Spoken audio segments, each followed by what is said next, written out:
Bueno, vamos a informar, como lo hacemos todos los jueves, sobre la manera en que se está actuando para que no haya impunidad, que todos los que cometen un delito, son presuntos delincuentes, sean sometidos a procesos y que se castigue. Por eso esta sección. Entonces vamos con Ricardo Mejía, que nos informe sobre esta semana y luego preguntas.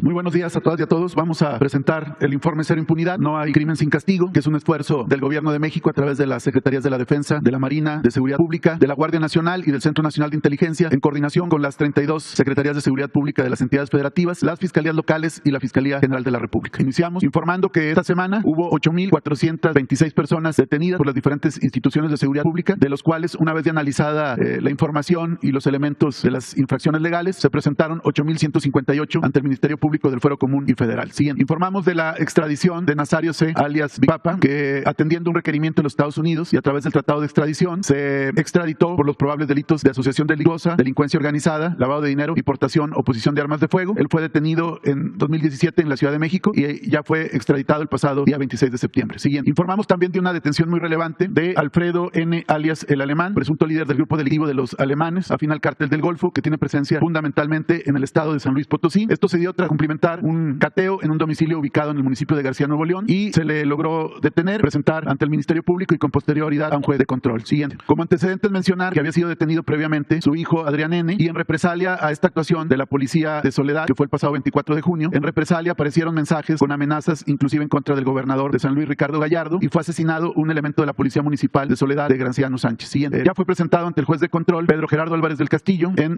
Cadereyta, Nuevo León. Se calificó de legal la detención, se formuló la imputación y se solicitó la vinculación a proceso. La defensa solicitó la duplicidad del término en la audiencia. Sin embargo, sí advertimos que este tema es muy importante y hacemos un llamado al juez que no se deje de vincular a proceso. Entendemos que la defensa alegó incluso cuestiones de prisión preventiva oficiosa, los argumentos que estuvieron en el debate hace algunas semanas. Sin embargo, es un objetivo criminal de altísima peligrosidad y generador de violencia. Siguiente. Esto es también del Cártel del Golfo, y lo decimos muy rápido. Habían sido detenidos este año Víctor Hugo N., alias El Chaparro, José Alfredo N., alias El Contador, y Evaristo N., alias El Vaquero. Siguiente. También informar que fue detenido por la Agencia de Investigación Criminal de Guanajuato Ricardo N., alias El Coco, que es un objetivo prioritario generador de violencia y está vinculado a varios multihomicidios que acontecieron en Irapuato, Silao y Romita. Fue detenido, presentado ante el Ministerio Público y ante el juez de control, esperando su vinculación a proceso. Y también informar la detención de presuntos integrantes del grupo criminal La Güera en el Estado de México. Esto fue el pasado 23 de septiembre en Ecatepec, en una operación coordinada por Seguridad Pública del Estado y la Policía Municipal de Ecatepec. Se hicieron 3 operativos y se detuvo a esta célula de 16 personas vinculados a delitos de venta de droga, robo con violencia, extorsión y homicidios en la región. Siguiente. También informar del caso Mamita, donde fue asesinado en Playa del Carmen, Quintana Roo. El gerente de este negocio, muy conocido en ese municipio, había sido privado de la vida en una acción de un grupo delictivo. Ya se había detenido previamente a otro de los autores materiales y en una operación coordinada entre la Secretaría de Seguridad con la Fiscalía de Quintana Roo y la Fiscalía de Veracruz, finalmente fue detenido, ejecutándosele una orden de aprehensión a Luis J. alias La Changa, que también fue parte de ese evento criminal donde fue asesinado el gerente de Mamita. Siguiente. Estos fue el día de los hechos, donde está la víctima, los agresores, quienes lo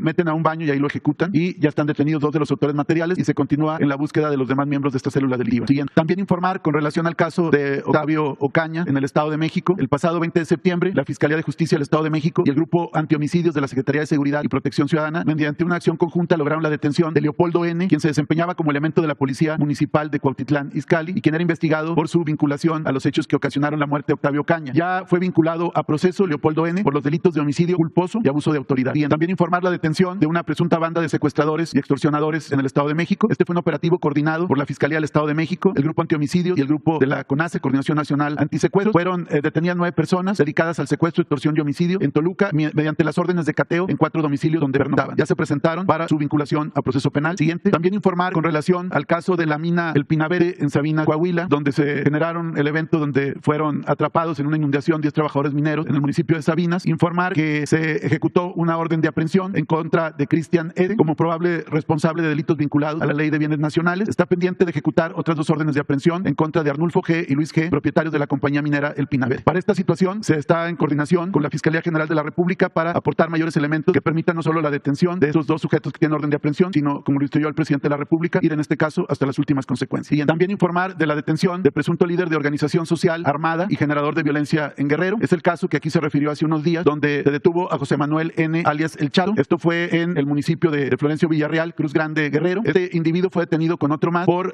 portación de armas de uso prohibido, drogas, dinero, y fue detenido precisamente en Cruz Grande. Y fue detenido con todo este arsenal, armas largas, armas cortas, vehículos, y No obstante todos estos elementos, el juez de control de procesos penales con sede en Acapulco, Joaquín Alberto Ruiz García, decretó su libertad, manifestando supuestas cuestiones de carácter procedimental, lo que hemos llamado el debido pretexto. Sin embargo, afortunadamente había una orden de aprehensión y la Fiscalía General de Justicia de Guerrero la ejecutó al momento de salir por homicidio. Ya se le detuvo y ya fue vinculado a proceso por este hecho en una cuestión que reconocemos a la juez de Ometepec, que decretó el auto de vinculación a proceso. Siguiente. Esto fue todo lo que le habían detenido en un primer momento y que no fue suficiente para el juez federal. Siguiente. También recordar muy rápido que en otros eventos, también en la Costa Chica de Guerrero, previamente había sido detenido en un operativo Jesús N., comandante Calleja, y ya está vinculado a proceso junto con otras 7 personas. Siguiente. Y también en estos días, entre el 22 y el 24 de septiembre en Guerrero, diferentes operaciones de la Secretaría de la Marina, Secretaría de la Defensa, Guardia Nacional, en los municipios de Copala, Marquelia, Coyuca de Benítez y Acapulco, dieron como resultado diversos aseguramientos de armas, drogas, también chalecos portátiles, lanzagranadas y granadas, entre otros objetos. Informar que en el caso de Quintana Roo fueron detenidos 8 presuntos responsables de homicidios dolosos con armas de fuego en Cancún, Tulum, siguiente, Puerto Morelos, Cancún, el que ya referimos de la Changa, siguiente, y otros más también en Chetumal y Playa del Carmen. Varios de ellos ya están vinculados a proceso penal. Siguiente. Durante el periodo del 20 al 26 de septiembre, elementos de Sedena y Guardia Nacional, con colaboración de las fuerzas de seguridad local, lograron la detención de 36 personas y el aseguramiento de diversas armas y equipo balístico en diferentes puntos del país donde hay un despliegue permanente. En Allende, Coahuila, detuvieron una persona con 25 kilogramos de metanfetamina. En Guaymas, Sonora, 4 personas con un fusil Barrett calibre 50 y 13 armas largas. Ahí detuvieron a 4 personas. En Villa Hidalgo, Zacatecas, a 5 personas, donde se liberó a 2 personas presuntamente secuestradas y se aseguraron 5 armas largas, cargadores y cartuchos, entre otros objetos. Siguiente. Otro más en Cuernavaca, Morelos. Otro más en Villa Hidalgo, San Luis Potosí, donde fueron asegurados 80 kilogramos de cocaína. Otro más en Jiquilpan, Michoacán. Siguiente. Otro más en Ciudad Acuña, donde fue detenida una persona con 2 armas largas y 7 armas cortas. En Santa Bárbara, Chihuahua, donde fueron detenidas 7 personas, entre otros objetos, con 209 paquetes de explosivo en gel. También en Salvatierra, Guanajuato. Siguiente. En Jacona, Michoacán, 6 personas con armas largas, armas cortas, cargadores, cartuchos y marihuana y metanfetaminas cristal en una acción también de la Sedena. Siguiente. Informar por parte de los operativos coordinados por la Secretaría de la Marina que en una operación conjunta con la Fiscalía de Sonora y la Policía Municipal de Guaymas lograron la detención de 6 personas tras cumplimentar un orden de cateo en un domicilio ubicado en ese municipio, derivado de las acciones de búsqueda de José Arturo N., un joven músico de Guaymas que había sido denunciado como desaparecido. Desafortunadamente fue localizado sin vida. Sin embargo, pues ya hay 6 detenidos que están relacionados con esos hechos de la privación de la libertad y el homicidio de José Arturo N. y está pendiente su vinculación a proceso penal. Siguiente. Él es José Arturo N. Este era su vehículo y se encontró armamento también. Siguiente. Aquí se preguntó la vez pasada de algunos hechos de violencia que estaban aconteciendo en Iguatanejo, Guerrero. Informar que elementos de la Secretaría de Seguridad Pública de Guerrero y de la Marina, al hacer recorridos de proximidad social mediante reportes al 911, detuvieron en flagrancia a 8 masculinos y aseguraron armas largas. Estos detenidos se les vincula con diversas extorsiones durante los días del 15 al 18 de septiembre a tiendas de conveniencia OXXO en ese municipio, además de otros delitos como es la propia aportación de armas de fuego. Siguiente. Este es todo el arsenal que se les aseguró, entre 7 armas largas, armas cortas, cartuchos, cargadores, entre otros elementos. Siguiente. Informar, no obstante, de todas estas acciones positivas, también señalar un hecho que nos parece grave en la Costa Grande de Guerrero, que es la libertad a Edilberto N., alias el Gavilán, generador de violencia, jefe del grupo criminal Guardia Guerrerense antes Templarios, y a quien se le atribuyen diversos hechos delictivos, entre otros secuestro, homicidio, extorsión en la Costa Grande de Guerrero. Él había sido detenido desde 2016, había sido sentenciado por un tribunal de enjuiciamiento penal compuesto por 3 jueces en primera instancia. A él se le sentencia a 50 años de prisión por secuestro agravado. Sin embargo, el pasado día 14 de septiembre, el magistrado de la Sala Penal Unitaria con jurisdicción en Azuera y Galeana en el estado de Guerrero ordenó la inmediata y absoluta libertad, revocando la sentencia de primera instancia. Se trata del magistrado Benjamín Gallego Segura. Esto es en un tribunal local, Tribunal de Guerrero. Siguiente. También informar que el sujeto Juan N. Bombón, alias el Bombón, que está vinculado a diferentes hechos de robo de hidrocarburos, huachicol, que en una investigación de la Secretaría de la Marina, la Unidad de Inteligencia Financiera y diversas instancias del Gobierno de México, fue detenido. Es un huachicolero muy relevante en sus actividades delictivas. Fue detenido y presentado ante el Centro de Justicia Penal en el estado de Tabasco. Y no obstante que Pemex, la Comisión Reguladora de Energía, la Agencia de Seguridad, Energía y Ambiente del Gobierno de México y toda la información que aportó el Ministerio Público Federal, no obstante todo ello, el juez Eduardo Alberto Osorio decretó la inmediata libertad de este individuo, no lo vinculó a proceso penal y va a ser recurrido por la Fiscalía General de la República, pero para nosotros es un caso de impunidad. Bien, también informar de los operativos que se llevan a cabo en Zacatecas por parte de la Coordinación Nacional Antisecuestros para ejecutar órdenes de aprehensión por homicidio, feminicidio, violencia familiar, secuestro y narcomenudeo, entre otros. Suman desde noviembre del año pasado un total de 104 generadores de violencia. Esto lo pasamos muy rápido, pero sí para dar cuenta de todas las detenciones que se llevan a cabo de manera sistemática y permanente. También informar diferentes sentencias relevantes en el Estado de México. La Fiscalía General de la República, PEMDO, la Fiscalía en Materia de Delincuencia Organizada, obtuvo sentencia condenatoria en contra de 3 personas por el delito de secuestro agravado cometido en Texcoco, en el Estado de México. Se les condenó a 50 años de prisión. También sentencias relevantes obtenidas por la Fiscalía de la Ciudad de México ante el Tribunal Superior de Justicia de la Ciudad de México, una por secuestro express, 50 años, otra por homicidio calificado, 35 años,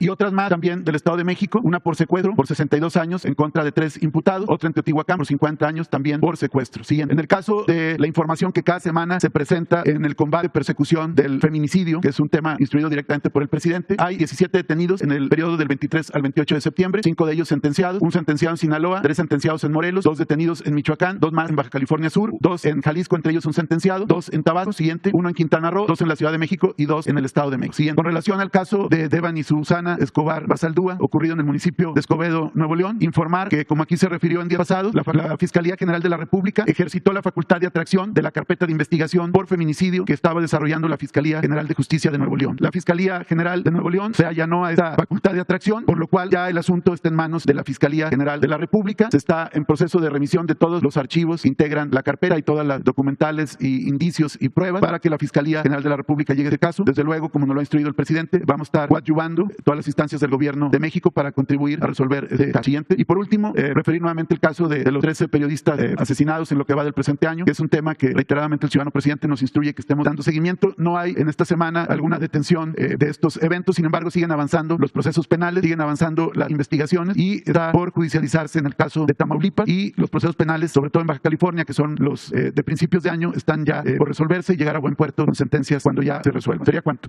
¿Cómo está? ¿Cuál es la rifa? ¿Hasta dónde? La primera. Vámonos a la tercera. Tercera, hombre y mujer. Adelante. Okay. No, ahí está. La tercera. Nada más que sea compañera y compañero. ¿Qué tal? Buenos días, presidente. Me voy a sentar por las cámaras. Preguntarle, presidente, el INEGI acaba de dar a conocer estos resultados en torno a la capacitación de policías estatales y municipales. Los números pues reflejan que hay muy poca capacidad de los policías para poder enfrentar al crimen desde los estados y los municipios. ¿Qué va a hacer su gobierno para poder pues enmendar este asunto que no han querido resolver los estados y los municipios? Hay un programa, la vez pasada me preguntaron sobre esto y la secretaria de Seguridad Pública me informó de que existe un programa de formación para policías estatales y municipales. Vamos a pedirle a Rosa Isela que nos explique bien sobre esto. Lo mejor sería el día 20, que es el informe de seguridad, pero si podemos lo hacemos antes. Sí existe un programa. ¿Tú tienes información? Sí, a ver, que ella lo presente. Sí, nada más como adelanto, dentro de la Estrategia Nacional de Seguridad Pública se prevé el nuevo modelo de policía y justicia cívica, que tiene que ver precisamente con la mejora de la capacitación y los procesos de todas las corporaciones policiales. Y esto se lleva a cabo a través del Secretariado Ejecutivo del Sistema Nacional de Seguridad Pública y también con las conferencias de secretarios de Seguridad Pública de los estados y la Conferencia de Seguridad Pública Municipal, donde participan los alcaldes, y se está en permanente revisión, y aparte hay una área de formación policial de la propia Secretaría. Esas son las áreas, ya la Secretaría informará como lo instruye el presidente de la República. En otro tema, presidente, se ha hablado insistentemente de la desaparición de 2 marinos que estuvieron con el senador José Narro. ¿Confirma usted esta información? ¿Es real la desaparición? Sí, hay 2 marinos desaparecidos. Estaban trabajando en Acapulco, vinieron aquí, no estaban, tengo entendido, como vigilantes permanentes del senador Narro, sino lo acompañaron de Guerrero a la Ciudad de México, así es más o menos, y está investigando, como debe de ser, la Fiscalía General de la República. A ver si mañana o el lunes que tengamos más información la damos a conocer. Y finalmente, si nos pudiera comentar qué pasó con la investigación sobre el desplome de este helicóptero de marinos luego de la captura de Rafael Caro Quintero. Están por dar a conocer, si no es que ya dieron a conocer el dictamen de las causas del desplome del helicóptero. Se descarta una agresión de acuerdo a los primeros dictámenes, pero le voy a pedir al secretario de Marina que él informe el día de hoy sobre esto. Buenos días, señor presidente. Bueno, el día de hoy se dio a conocer en varios medios pues el alza en los productos de la canasta básica, sobre todo en agroalimentos. Hablan aproximadamente de un aumento hasta del 100% en el último trimestre. ¿Nos podría decir, pese a los esfuerzos que está haciendo su gobierno, qué va a suceder? Porque nos están previendo que entre el próximo trimestre haya un aumento de las mismas características. Bueno, decirle a la población que estamos atendiendo el problema de la inflación, que es un fenómeno mundial originado por la guerra de Rusia en Ucrania. Ya venía mal la economía, el modelo neoliberal, y se afectó más con la pandemia, y luego de la etapa más difícil de la pandemia viene la guerra, y esto precipita la crisis económica y produce esta inflación mundial que nos afecta a todos. Por eso estamos haciendo una propuesta de que se detenga la guerra, porque no solo se afecta a quienes la padecen, porque es lo más irracional que puede haber, por las pérdidas de vidas humanas, las víctimas, desplazados, y son decisiones que se toman en la cúpula, la toman los gobernantes de potencias hegemónicas, los grupos de poder económico, y afectan a las poblaciones. Y en este este caso a casi todos los países del mundo, porque la inflación es general, es Estados Unidos, es Canadá, es Brasil, es Alemania, es España, es en todos los continentes. Nosotros hemos podido controlar esta inflación porque tomamos medidas eficaces para que no aumentaran los precios de los energéticos. Eso nos ayudó mucho, pero en lo que tiene que ver con alimentos, como no tenemos autosuficiencia alimentaria, tenemos que depender de importación y se elevaron los precios de los alimentos y de otros insumos, fertilizantes, transporte, pues todo eso nos afectó. ¿Qué hicimos? Bueno, tomar medidas en lo energético y tenemos una inflación de apenas el 0.8 en energéticos, pero en alimentos más de 4%, en total 8.7, ¿no?, de inflación.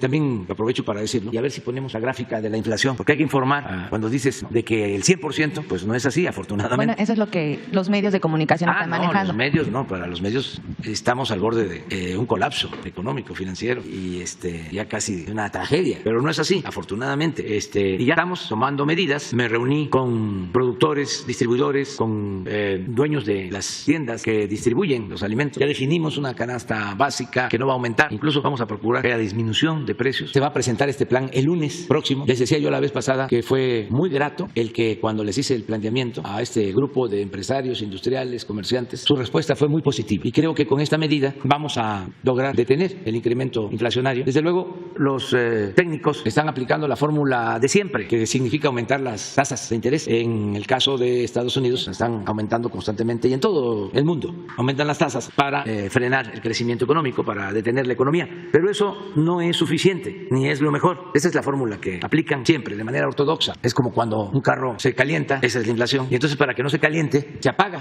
Pues sí, ya no hay inflación, ya no se calienta el carro, pero no camina, ya no hay crecimiento. Entonces aquí la fórmula es cómo crecemos sin inflación. Y además no nos estamos confiando en lo que están haciendo los bancos centrales de la aplicación de esta fórmula para detener la inflación. Nosotros estamos tomando medidas heterodoxas, como el subsidio a la gasolina, al diésel. Eso no está en las fórmulas de la política neoliberal, porque el subsidio está satanizado. Pero a nosotros lo que nos interesa es controlar la inflación, porque causa mucho daño, sobre todo a la economía popular. Se pierde capacidad de compra, se pierde capacidad del poder adquisitivo, del salario. Se pueden estar aumentando los salarios, pero si hay inflación es como si no se incrementara el salario. Y durante muchos años, durante el periodo neoliberal, el salario aumentaba por abajo de la inflación. Por eso perdió tanto durante el periodo neoliberal el salario.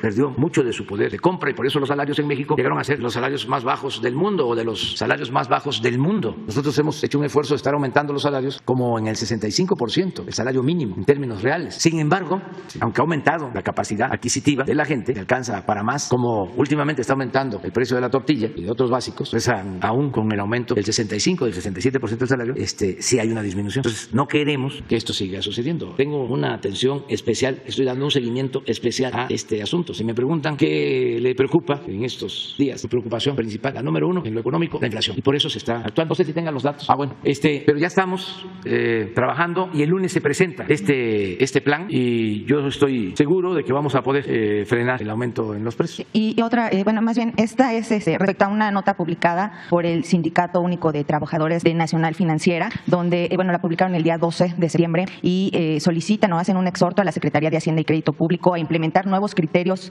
para el aumento salarial de los trabajadores de base, ya que actualmente van en contra de sus condiciones generales de trabajo y que, por lo que solicitan su inmediata intervención, señor presidente, para dar marcha atrás a estos nuevos criterios que fueron publicados por el NAFIN en contra de los trabajadores de base. Lo vemos, sí. No tenía yo noticias sobre este asunto, pero voy a pedir información y lo vamos a atender. Gracias. Buenos días, señor presidente. Manuel Pedrero de Quintana Roo MX, de los reporteros MX. Preguntarle en primera instancia sus reflexiones acerca de las decisiones que tomaron los magistrados del Tribunal Electoral del Poder Judicial de la Federación. Ya ratificaron al doctor Américo Villarreal como gobernador del estado de Tamaulipas y de lo que ha sido el año electoral en los 6 estados, sin duda Tamaulipas ha sido el estado con más problemas en la transición. El gobernador Francisco Javier García Cabeza de Vaca todavía en las próximas 36 horas se le acaba el fuero constitucional y se convierte nuevamente en un ciudadano normal. Se abren nuevamente los procesos. Me gustaría preguntarle cómo vio esta ratificación, porque si bien se ratificó al doctor, pues también concluyeron que, por ejemplo, el canciller Marcelo Ebrard influyó en la elección y ya sabes, los castigos y pormenores.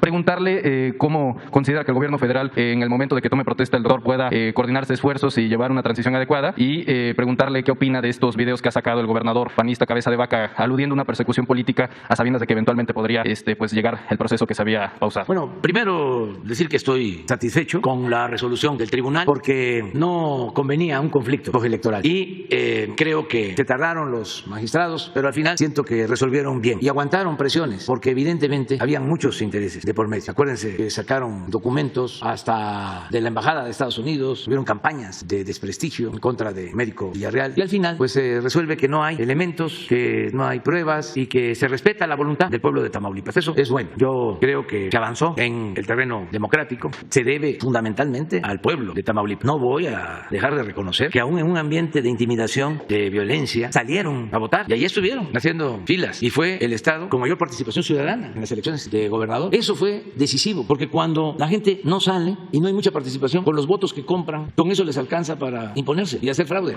Cuando la gente sale, porque ¿cuánto pueden comprar? El 20% de los votos, con despensas, con dinero en efectivo, con acarreo, amenaza. Entonces, si compran el 20 y vota el 38%, pues ya ganan. Con los que compran y con los que van por su cuenta voluntariamente a votar por ellos, pues con eso, aunque no sea el 38, aunque vote el 40, el 45, tienen más posibilidades de ganar. Pero cuando pasa del 50, la participación ya es difícil. Entonces, ¿quién fue el actor principal en este proceso? El pueblo de Tamaulipas. Y lo segundo, de que se contó con un candidato como Américo Villarreal, una gente recta, limpia, una buena persona, porque si no, se lo acaba. Si Américo le inventaron de todo, nada más que aguantó por su trayectoria de gente buena, íntegra. Cualquier otro no aguanta una guerra sucia como la que echó a andar. Entonces, yo estoy, repito, muy satisfecho y estoy seguro que el doctor Américo Villarreal sabe de la responsabilidad que tiene. No puede fallar, no puede quedarle mal al pueblo de Tamaulipas. Tiene que hacer un gobierno ejemplar y nosotros lo vamos a ayudar en todo. Vamos a que continúen todos los programas que se están aplicando en Tamaulipas y otros programas más. Por ejemplo, ya está en proceso lo de la rehabilitación de todas las aduanas del norte de Tamaulipas, de la zona fronteriza. Se va a cumplir el compromiso de que la Dirección de Aduanas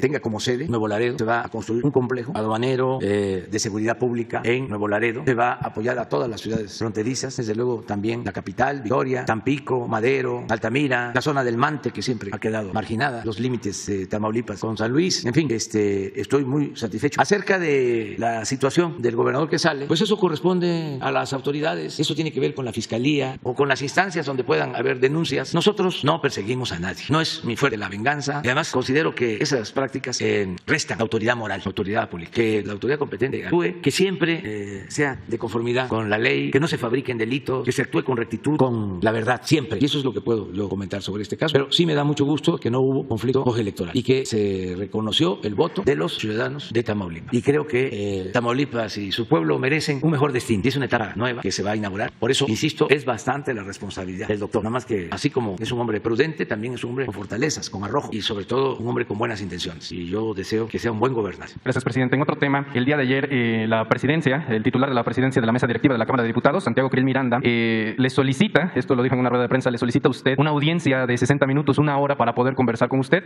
Dice que este recado se lo envió a usted por medio del secretario de Gobernación y le quiere compartir su visión sobre las Fuerzas Armadas, la seguridad y que algo le puede aportar, ya que él fue secretario de Gobernación en el periodo de Vicente Fox Quesada. Preguntarle, señor presidente, si ya le respondió al diputado presidente Santiago Krill Miranda, o sea, planea hacerlo o si planea recibirlo para pues poder que platicar. platique con el secretario de Gobernación. Le voy a dar instrucciones. Con Adán. Adán Augusto, para que hable con él. Y como decía el general Mújica, hechos, no palabras. Ya se tiene una propuesta muy clara sobre la Guardia Nacional, la necesidad de que constitucionalmente, legalmente, ayude la Secretaría de Defensa, la Secretaría de Marina para seguir garantizando la paz, atendiendo los problemas de seguridad pública. Y, con todo respeto, el diputado Krill, sus compañeros, diputados y senadores, no han ayudado en este propósito. Se les olvidó de que ellos utilizaban al ejército para tareas de seguridad pública que estaban prohibidas por la Constitución. Utilizaron al ejército para reprimir al pueblo, para llevar a cabo acciones ilegales, inconstitucionales, para masacrar y desaparecer a personas. Y entonces no hablaban. Y ahora que estamos planteando que, de acuerdo a una reforma constitucional, se pueda contar con el apoyo de las Fuerzas Armadas para dar atención a un problema que le preocupa mucho a la gente, que es el problema de la paz, de la tranquilidad, de la seguridad. Ellos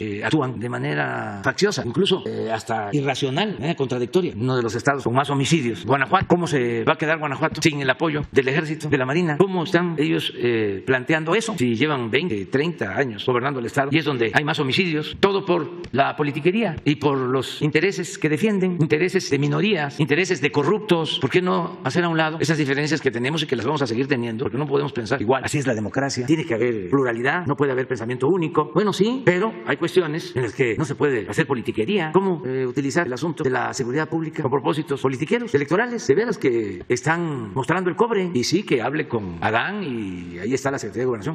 Dice que si se reúne nosotros no vamos a... Dice que si se reúne con usted sabrá respetar su... No, eso ya lo sé, porque si yo lo respeto a él, y no se trata de eso, se trata de no estar haciendo publicidad. Allá anda en Europa el presidente del PAN acusándome con los diputados del Parlamento Europeo. ¿Quiénes son? la vez pasada, son como 700. Y sacaron una declaración casi por unanimidad. Lamento mucho que asiste a Europa. Y todo porque hicieron lo que llaman lobby o trámites o labor de los grupos de derecha, porque a nivel mundial la derecha está articulada y convencieron o engañaron o sorprendieron hasta legisladores del centro de la socialdemocracia. Y ahí van todos a firmar un manifiesto en contra de nosotros, sin fundamento, sin razón. El que estaba de Coparmex me fue a acusar con el rey. Y otros traficantes de influencia de México, ahí van a Estados Unidos a acusar al Departamento de Estado, al Congreso, a la OEA. Me estoy riendo porque hay una canción, pero no me la voy a poner, es de Carlos Puebla. Ponla, porque digo, si no, por los jóvenes, es que Carlos Puebla, sí. ¿Cómo no me voy a reír de la OEA? Que es una cosa tan fea. Van a ver ahora. Porque no se quieren reformar, ya cambió el mundo, sobre todo cambió la mentalidad del pueblo y siguen los mismos aparatos y la misma política de dominación, política hegemónica. ¿Está? Y vemos lo de la inflación. Digo, para los jóvenes, acaban de remover al director del BID. Sí, México tiene una propuesta. Alicia Bárcena. Ella estuvo en la ONU, fue directora de la CEPAL mucho tiempo, es una mujer excepcional, muy preparada, con muy buenas relaciones con todos los gobiernos. Desde luego, es una propuesta, por si se requiere una gente recta, profesional, conciliadora. Ahí está. Vamos a encontrar un fragmento nada más, porque después se enojan mucho.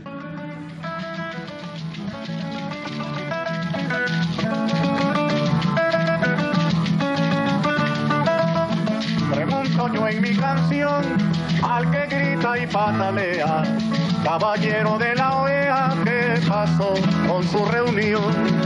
¿Cómo no me voy a reír de la OEA si es una cosa tan fea que causa risa?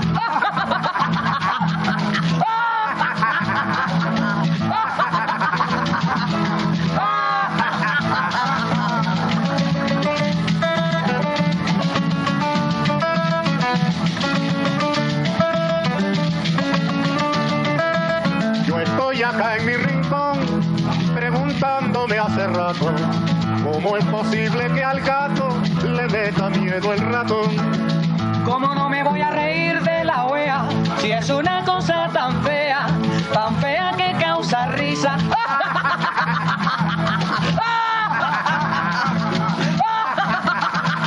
Hasta ahí. Bueno, ¿qué más? Vamos viendo lo de la inflación.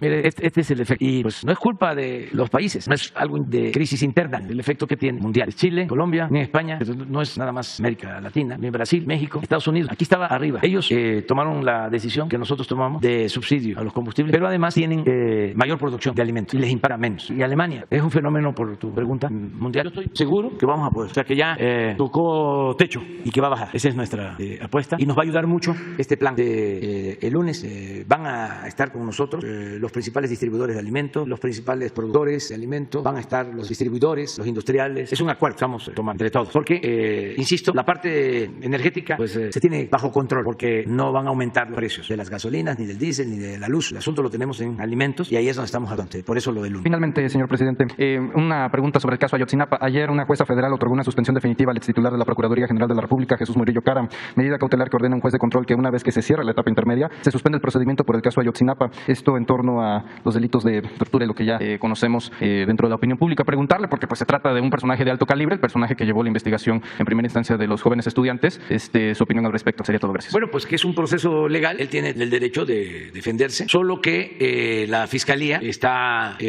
pues presentando todas las pruebas para demostrar que el licenciado Murillo Caram, que era procurador, fue el responsable de la fabricación de lo que se llamó la verdad histórica, es decir, de cómo se distorsionaron o cambiaron los hechos, ocultaron los hechos de lo que realmente había sucedido, cómo culparon a otras personas, cómo para sacar declaraciones se torturaron a personas, cómo dijeron de que habían quemado a los jóvenes en un basurero, algo que está demostrado que fue falso y él es responsable. Además, él se asume como responsable. Por eso la vez pasada puse las palabras del fiscal, donde lo cita, y el señor que está en Israel y otros más. Entonces él tiene derecho a defenderse, pero la Fiscalía pues va a fortalecer su denuncia con elementos, con pruebas, y también aclararle a la gente que este amparo no significa que vaya a salir de la cárcel el señor Murillo Caram, y que no es un asunto del presidente. es que ese es el proceso que se está llevando a cabo. Nosotros tenemos el compromiso de aclarar esta situación. Hice el compromiso con los padres, pero además hice el compromiso con el pueblo de México. 2 días después de que tomé posesión, el día 3 de diciembre, emití un decreto para crear una comisión que investigara los hechos de Ayotzinapa, que se supiera la verdad y que se castigara a los responsables. Y en eso estamos. Y se dio a conocer un informe que hizo la comisión, y cuando me lo presentaron di la instrucción de que se procediera. Yo no hice el informe, lo hizo la comisión encargada del caso. Y no se está excluyendo a nadie, como también se menciona. Todos los que aparecen en el documento y en los anexos, pero sobre todo en el informe, se da a conocer que tuvieron responsabilidad. Todos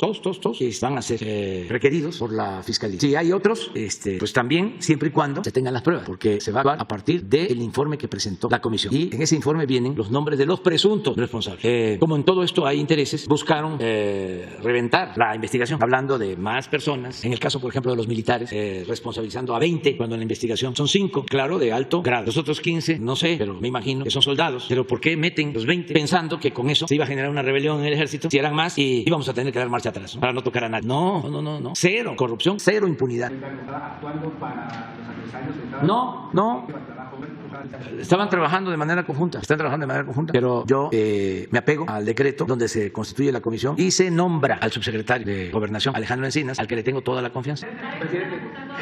O sea, vean el decreto, revísenlo, y le tengo la confianza al subsecretario Alejandro Encinas, que es una gente íntegra y que tiene pues todo nuestro apoyo, y a partir del informe que me entrega con los anexos es que se toma la decisión de actuar.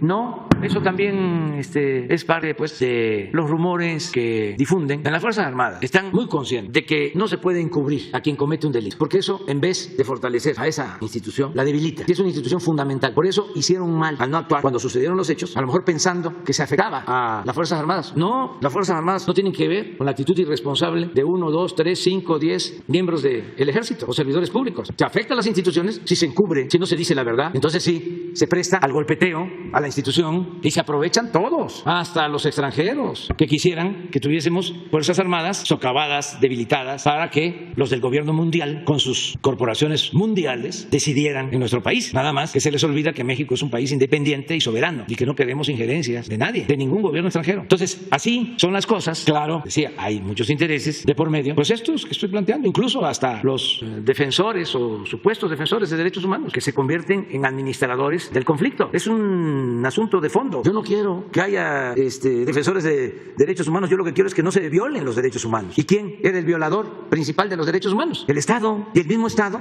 alentó lo de la creación de las organizaciones de derechos humanos. Yo no quiero eso. Yo quiero que no haya violación de derechos humanos y que el Estado no sea el violador por excelencia de los derechos humanos. Es lo mismo en otros casos que se fueron creando todas estas organizaciones supuestamente autónomas de la sociedad civil. Bueno, ¿y para qué es el Estado y el gobierno? ¿Qué no es el objetivo principal del gobierno lograr la felicidad del pueblo? ¿Y no es la función del gobierno procurar la justicia? ¿Y qué no? Por eso debe de haber democracia, para que el pueblo elija a autoridades comprometidas con el pueblo, que le tengan amor al pueblo. Entonces todo esto era una farsa donde estaban saqueando, robando, masacrando, violando derechos humanos, pero al mismo tiempo creando un andamiaje de organizaciones autónomas, independientes, para defender al pueblo, cuando la función principal del gobierno es esa, porque todo era simular. ¿Dónde estaban los defensores de derechos humanos cuando se permitía al ejército actuar violando la Constitución? Sería bueno hacer una investigación sobre quiénes hicieron denuncias en ese entonces. ¿Dónde estaban los intelectuales orgánicos, los medios de información? Al contrario, servían para legitimar todos estos horrores. Y ahora, porque así son los conservadores, muy hipócritas, ahora se convierten en los paladines de la libertad, de los derechos humanos. Bueno, se volvieron hasta feministas, los de la derecha, los conservadores. Y también aclarando algo que es importante, sobre todo porque tenemos que seguir impulsando la revolución de las conciencias, el cambio de mentalidad. No son pocos, no son 2 diputadas o 2 senadoras o 5 diputados, 5 senadores, no son 10 periodistas, no son los líderes de los partidos del conservadurismo, no, son millones. Vean lo del señor del cuchillo, yo ni lo conocía, ni a su hijo, no tengo el gusto de conocerlo, pero de repente ahí está, aparece, y no solo su actuación, sino su pensamiento, que además debe de respetarse. Ve uno su cuenta, yo no la estoy revisando, pero he estado viendo antes de este incidente, que yo ni sabía de él, llamándome loco, insultándome. A ver si no pones algunos del señor, deben de estar por ahí. Miren, no te atrevas a salir 50 metros más allá del Palacio Nacional. Esta es una, reproduce a Denise Dresser. O sea, no falta mucho para que a López se le ocurra aumentar de emergencia el salario mínimo. Cuando suceda, México se irá 20 años atrás. Es un pensamiento. López, bueno, pues ahí sí no me puso puso tan mal. Un Bolívar en chiquito. Bueno, Bolívar es Bolívar, ese es un gigante. Y si yo soy chiquito frente a Bolívar, pues no estoy tan mal. A ver otros, ¿cuál? Mis cacas. O sea, sí, es el universal que dice el presidente López Obrador conmemorará este jueves el tercer aniversario de la Guardia Nacional en las instalaciones del Colegio Militar ubicado en Tlalpan y él. Pero no es solo él. Entonces, hay más. Los ricos, los pobres y clase media pagaremos con devaluación las payasadas e incompetencia del presidente y su camarilla de saqueadores. El Tren Maya debe ser la bomba que detonará literalmente, será la consecuencia de una guerra iniciada por un sociópata vestido de humanista, entre comillas, a favor de su progenie. Y retuitea a Sergio Sarmiento. Pasaron de los fifís a los conservadores. Hoy son los traidores a la patria. ¿Qué viene después? Y él dice, persecución y juicio por traición a la patria. López está trastornado y su faceta actual es de prócer. López presume de llenar con 250,000 chairos el Zócalo, con su visión chiquita. México tiene una población equivalente a 450,000 zócalos. Fidel Castro fue el único de los dirigentes de izquierda que supo lo que nosotros representábamos y nos distinguió con su apoyo. Siempre lo consideré un hombre grande por sus ideales independentistas. Esto es lo que yo digo. Y él le pone, sigue de hocicón y nos cae la devaluación. O verás, esto ya pasó con otro López como presidente. Es un pensamiento. Entonces, lo del cuchillo, pues, ¿qué recomendación hago? Todos los que piensan así, que los respeto mucho, pero sí les hago la recomendación de que tengan capacidad para autolimitarse. La mayoría de ellos son católicos, la mayoría, y deben de ser buenos cristianos, no odiar. No se puede ir a misa el domingo y salir del templo a actuar con odio y el amor al prójimo, y el darnos la paz. Y sí, tiene que haber diferencias, pero respetarnos y que no nos ciegue el odio. Somos todos seres humanos, somos hermanos mexicanos, apostemos a la fraternidad universal y también que no estemos solo fingiendo. No es un asunto de disculpa, sino que realmente hagamos una revisión, que internalicemos las cosas, que pensemos lo que estamos haciendo todos. En este caso, lo que él hizo, pues debe de ser juzgado, pero yo no voy a promover eso. Yo no deseo que se le juzgue y van a decir, ¿y por qué a otros sí y a él no? Porque ese es un asunto especial y para qué hacerlo ya más grande, y van a decir que es una venganza. Además, ya estoy seguro que el señor está recibiendo un castigo, que es muy fuerte, ya está recibiendo un castigo. Y lo más importante de todo, pues es prevenir el que estas cosas nos hagan reflexionar para que no vuelvan a suceder. Y ya, adelante. Y que siga habiendo oposición y que incluso hasta los insultos, pero que no se lleguen más, hasta los insultos. Porque eso, si uno tiene su conciencia tranquila, ¿qué va a afectar un insulto? ¿Para qué contestar? Un insulto es la diferencia entre el Antiguo y el Nuevo Testamento. El Antiguo decía diente por diente, ojo por ojo, la ley del talión. El Nuevo Testamento es si te golpean en una mejilla, pon la otra. Y esa es la no violencia. Y eso fue Jesús. Pero también eso fue Gandhi, y Mandela, y Luther King, y Tolstoy, y los grandes. No a la violencia. No a la violencia. ¿De acuerdo? Vas tú y luego otra compañera. Buenos días. De otra fila. Bueno. Ya. Buenos días, presidente Ernesto Ledesma de Rompeviento TV. No sé si lo correcto va a ser sentarse o estar parado por las cámaras atrás. Sí, ok.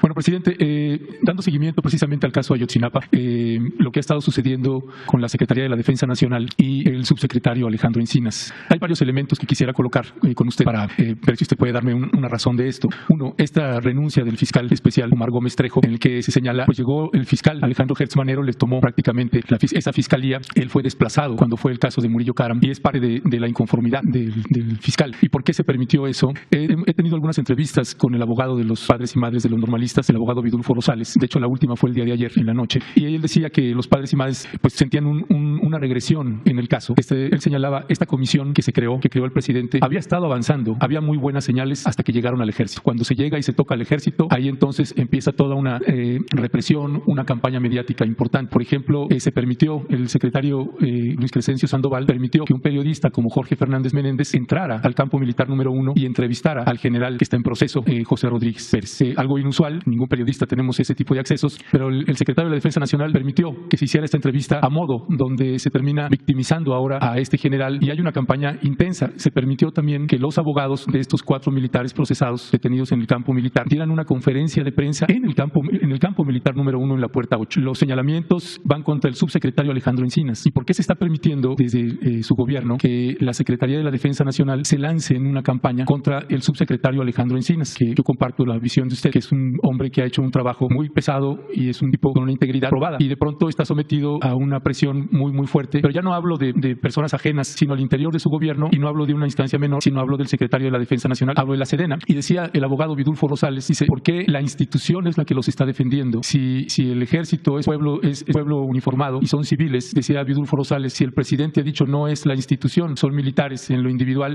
pues entonces que se defiendan en lo individual. ¿Por qué es la Sedena la que está haciendo esta defensa contra ellos? Esa sería una primera pregunta. Y si usted está de acuerdo en que se haga una campaña de esta naturaleza contra el subsecretario Alejandro Encinas. Casi todos los medios corporativos, presidente, los encabezados eran en ese sentido. El subsecretario Alejandro Encinas está politizando, que es lo que señalan este general que entrevistó Jorge Fernández Menéndez y que de hecho le llamaba una vileza por parte del subsecretario Alejandro Encinas. Este periodista Jorge Fernández Menéndez también se le permitió el acceso en julio pasado a un programa especial con la Marina, con las fuerzas especiales de la Marina. Se le permitió entrar, hizo un reportaje amplísimo con los marinos ahí. Este periodista que lo ha denostado usted por tantos años, este periodista que hizo el documental La Noche de Iguala, donde criminalizan a los normalistas y respalda la famosa verdad histórica de Murillo Karam. ¿Por qué está sucediendo esto, presidente? Bueno, mira, es visión, ¿no? Es el punto de vista de cada quien y la información que se tiene y la interpretación que se le da a los hechos. Es un tema complejo. Alejandro Encinas tiene todo nuestro apoyo y eso significa de que el presidente lo apoya, lo respalda. Pues por eso lo nombré responsable de la comisión y por eso hay un decreto. Y repito, 2 días después de que tomé posición, si no me equivoco, a ver si lo buscan. ¿Por qué una institución? Pues permíteme, del 4 de diciembre de...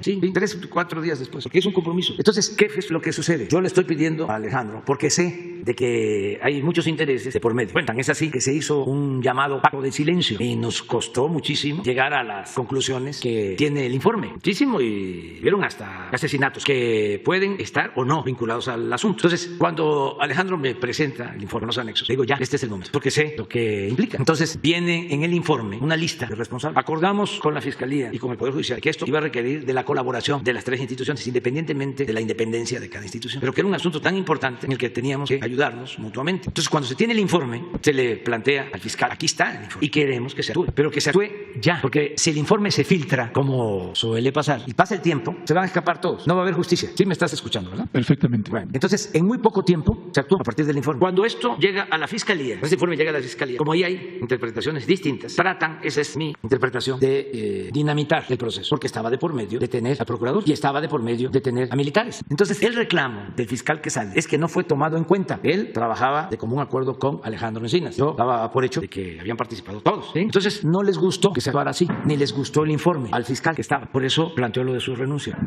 Despacio, es interesante esto. Entonces, ¿qué se hizo? Sacó con el informe de la comisión y se procedió. Costó algún trabajo conseguir las órdenes de aprehensión, porque además estoy seguro que algunos de los detenidos estaban muy confiados de que no iba a haber acción. ¿Se costó? Se refiere a las 20 órdenes de aprehensión contra militares, ¿no? Sí, no están en el informe, las 20. O sea, por ejemplo, el caso de los militares. Sí, están. Precisamente hablando con el abogado Vidulfo. No. Esos son exactamente los mismos. No, yo puedo mostrarles el informe. A ver, está atestado, pero ahorita les voy a presentar. No, ojalá una parte no esté. Son 5 militares y ahí están incluidos. Ponme la parte esa. Pero el subsecretario Alejandro Encinas, cuando hizo la presentación, él dijo específicamente 20 militares. No, 5. Y el abogado no tiene la información o está actuando de mala fe. No, sabe usted que por eso no tiene la información entonces. Pero qué bien que lo estamos aclarando. Sí. Entonces, en el informe son 5 militares. Pero para más detalle, yo di la instrucción al secretario de la Defensa por escrito. ¿La instrucción de qué? De que se cumpliera con lo que establecía el informe de la comisión. No. ¿El desistimiento? No, yo le dije al secretario que los 5 responsables debían de asumir su responsabilidad. Entonces, cuando se actúa, pues sorpresa para todos. Y si tú dices que Jorge Fernández entra y hace una entrevista y que no sé quién le hace otra, eso les diría es secundario. Aquí lo importante es que se está haciendo justicia. Y todos tenemos derecho a la defensa. Las imputaciones que tiene ese general con base a la entrevista que le hizo puede Jorge hacerlas. Fernández, dice, no tienen que ver con el informe. Es lo que dice el general entrevistado. Él puede decir lo que quiera, como cualquier persona. Nada más de que la Fiscalía está actuando. Y en el informe se sostiene que el general, entonces coronel, estuvo implicado en la desaparición de los jóvenes. Así como te lo estoy diciendo. Entonces, tal vez por eso, en la Fiscalía, de todos los que tenían que ver, o por Murillo Karam, no querían que se actuara. Me dicen, por ejemplo, los asesores que me vinieron a ver, dicen, es que si se hubiesen esperado, dicen, 15 días, 3 semanas, un mes, se hubiese podido consolidar mejor. Le digo, si no hubiésemos actuado, no hubiese habido justicia. Son visiones distintas. A ellos les preocupa mucho, pero otras cosas, o sostienen que les preocupa el debido proceso. Yo digo, sí, hay que cuidar el debido proceso, pero lo primero es la justicia. Si el informe es convincente, y que yo así lo creo, ¿por qué no apegarnos al informe? ¿Y por qué permitir entonces el embate de la Sedena contra el subsecretario Encinas? No hay No, sí, cómo no. No hay, no existe. Esa es parte de la campaña. Pero Incluso las conferencias son ahí, en la Sedena. sí, pero en la Sedena hay un procedimiento legal en donde existe una procuraduría y si alguien solicita una entrevista y el procurador decide que se otorgue la entrevista o que se permita la entrevista, lo puede hacer. A mí eso me tiene sin cuidado. Yo lo único que quiero es que si un servidor público o cualquier persona fue responsable de estos hechos, aunque no solo le dé entrevista a Jorge Fernández, en efecto Fernández Meléndez, ¿sí? Que por cierto tiene diferencias conmigo, siempre ha tenido diferencias conmigo, pero esos otros, le puede dar entrevista al general, a Loré de Mola, le puede dar entrevista Que se la dé a Rompeviento. a cualquiera, sí, de mis amigos. Eso no importa, aquí somos libres, aquí lo que va a prevalecer es la verdad. Entonces, este es el informe. Yo quería que no se testara, pero por Alejandro, yo le dije a los padres, esto es muy doloroso, pero todos queremos la justicia. Ustedes me pidieron que por doloroso que fuese, se transparentara lo que sucedió. De todas maneras, Alejandro habló con ellos y por respeto a los padres, se testó. Pero, por ejemplo, funcionarios federales, aquí están los puntos. Estos son 1, 2, 3, 4, 5, 6, 7, 8, 9, 10. Sí les puedo decir de que está el señor Murillo Karam y el señor Tomás Herón, entre otros. Ya, los demás no. Pero hay otros. A ver si no están los... Hay otro apartado. A ver, ahí, ¿cómo dice? Esa es una, pero hay otros. Sí, hay otra. ¿No hay otra? ¿De militares? ¿Dónde está? Estos federales. De estos 10, aquí hay 5 militares. Presidente, ¿sería posible que usted le solicitara al fiscal general? Es que los federales, ahí es donde está son Murillo, claro, sí. ¿Sería posible que le solicitara usted al fiscal general de la República que pudiera venir acá a explicarnos? Sí, yo le voy a pedir, sí. Conjuntamente. Nada más, la única cuestión es que se busque no dar el debido pretexto. Nada más, pero qué bien que me preguntas sobre el tema, porque se aclara que hay mucha manipulación y ni hay campaña en contra de Encinas. Encinas tiene todo nuestro apoyo. Y bueno, pues si hay campaña en contra de Encinas, hay campaña en contra mía. ¿Sí? Y todo lo que resiste apoya. Y vuelvo aquí a citar al dirigente venezolano que logró la independencia. Digo, el dirigente panameño que logró la independencia, Torrijos Omar, gran dirigente, que decía, el que se aflige se afloja. Entonces, estamos hablando de insultos y de... No, aquí no es para tener la piel de gallina, con todo respeto a las gallinas. ¿Es el desistimiento, presidente, de los 16? ¿Quiénes son esos 16 militares de los que se desistió la Fiscalía? No sabemos, yo no sé. Se los digo sinceramente, no sé. Eso surgió cuando ya empieza el proceso, que se empieza a poner en práctica lo que establece el informe. Sale eso. Yo sostengo que para evitar que se llevara a cabo, se ejecutara lo que recomendó la comisión en el informe. Entonces, cuando saben que va en serio, entonces a lo mejor pensaron, ¿no? Si le metemos 20, estos van a dar marcha atrás porque no van a poder enfrentar al ejército. Entonces, ¿usted confirma que no sabe quiénes son esos 16 militares? No, y supongo